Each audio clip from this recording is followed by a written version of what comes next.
Hi, I'm Navin Bafna from Singapore Commercial Space. We specialize in commercial real estate in Singapore, offices, hotels, shop houses. We have been in the business for last 8 years. Today I'm going to talk about a very important topic is understanding the commercial segments in Singapore. A lot of people are familiar about the residential side of Singapore, but not many are aware of the full potential and what are the different segments in the commercial side in Singapore. So we have 4 segments: shop houses, offices, industrial and retail. Let's talk about the shop house segment. So when we talk about shop houses in Singapore, we are talking about something which cannot be built again. So that means whatever is there is going to be. There is no extra supply of shop houses coming in. Nobody makes a new shop houses. There are approximately 12,000 shop houses. The most important shop houses in the country are the one which is fully commercial, and most of them would be in District 1 and 2. So you have areas like Amoy Street, Club Street, as well as Ansiang Hill, Mosque Street, Tanjong Pagar Road. These are the areas which have the most prominent shop houses in the country. Prices can range from $7 million upwards and go up to $20-25 million. The number of transactions in shop houses have gone down last year. So we had approximately 50 odd transactions, but the valuations have gone up. So there is a huge trend going on in the shop house segment where the fund houses, the family offices money, which comes in Singapore, and they get invested in the shop house segment. As well as what they do, they renovate them, they refurbish them, they put new life into the whole shop house segment. Let me take you to the office segment in Singapore. The office market in Singapore is very, how do I say, kind of supply constrained. More than 95% of the space in Singapore is not strata. So when I say strata that means you can't buy individual units. A lot of you will be knowing about Marina Bay, Marina Bay area, Raffles area, as well as our area in near Tanjong Pagar. But most of these great buildings doesn't have a strata unit, doesn't have a small title unit. For example, MBFC or buildings OUE Bayfront, Asia Square, Republic Plaza, UIC building, the bigger buildings, the nicer lot, Marina One. You can't buy these buildings, you can only rent them. The office segment is not all about freehold and leasehold. We talk about grade A, grade B and grade C buildings in Singapore, and that's how the prices are defined. There are only 6 grade A buildings which you can buy in Singapore. When I say buy means again strata, you have spaces like Prudential Tower, Suntec City, Samsung Hub, Plus Building, SBF Center. So there are very few buildings in grade A which you can buy. Now when we speak about grade A buildings, but there are a lot of older buildings which will fall into the grade B categories. You have buildings like International Plaza, Shenton House, Maxwell House, Robinson Square, and they're the older buildings. Some of them are new like Eon Shenton, Oxley Tower, but they don't fall into grade A category. In my next video, I will explain you what is the difference between grade A and grade B, but let me take you to the third segment first, the industrial segment.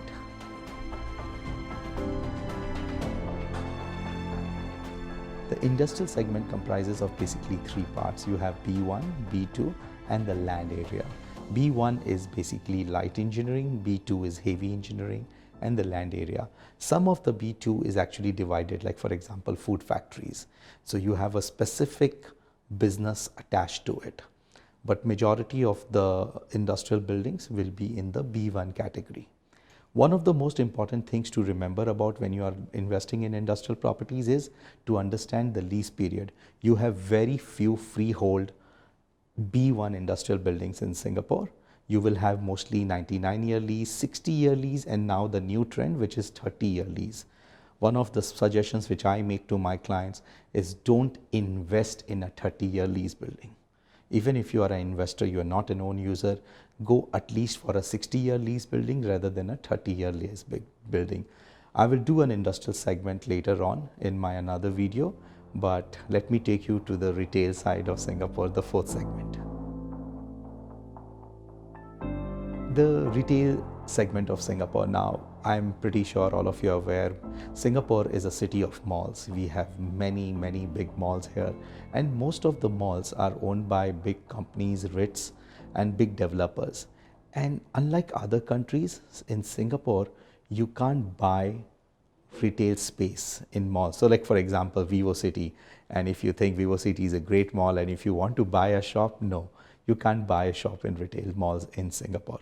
But there are a lot of mixed developments, strata retail segments where you can buy shops. So for example, Oxley Tower, it's a freehold office building in Robinson Road, but you can buy a shop there. Is it a retail mall? No, it's not a retail mall, but there is a shop retail component in the building. And then you have other buildings like King Albert Park, the residences, you have KAP, you have some shops to buy. You will have some shops in Oxley. There's another building in CBD, like Sale at Marina Bay. There are a lot of shops below, which is owned by one single Chinese investor. In the retail segment, you have a lot of these individual strata retail units which were sold by the developer in a mixed development.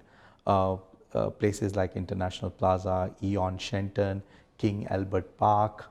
You have shop space being sold in New West, Vision Crest. But given the online market going on right now in Singapore, the shop space, especially the capital values, have not been doing well. You can see few of the examples, and I think it's a natural progression around the world that because of the online, the retail segment has not been performing well. But there are few pocket of investment choices where you will make money, or people did make money, like Lucky Plaza, Far East Shopping Center. These were the old favorites of Singapore. Let me talk of the last fifth segment, and it's a very important segment. It's the hotel space. We have two types of hotel space, the boutique side and the normal orthodox hotel space, which is the big buildings and all. In Singapore, boutique space hotels are really in trend right now. These are the hotel space which has been carved out of the shop houses. You will see a lot of transaction. Recently, there is a very big hotel on sale on South Bridge Road. So you will see some hotels getting transacted, and most of the bigger deals which has happened in the investment sales market in the last few years is actually the shop house hotel segment. Recently, a lot of family office money, the money coming from Hong Kong and other parts of the world, have been invested in this boutique hotel segment in Singapore. And I continue to see that there will be a huge demand as well as capital value appreciation, because this is a segment where there's a huge supply constraint. The shop houses cannot increase, and whatever the hotel licenses are, the government is not giving new licenses of hotels and shop houses. So you have a limited supply, but you have a lot of liquidity chasing very little assets. So we come to the end of our first segment of understanding the commercial properties. In our next videos, we will be explaining more in depth. If you need to know an answer and if you want to find out more about a segment, you can drop us a comment below and we will reply you. Thanks guys for watching. This is Navin from Singapore Commercial Space. See you next time.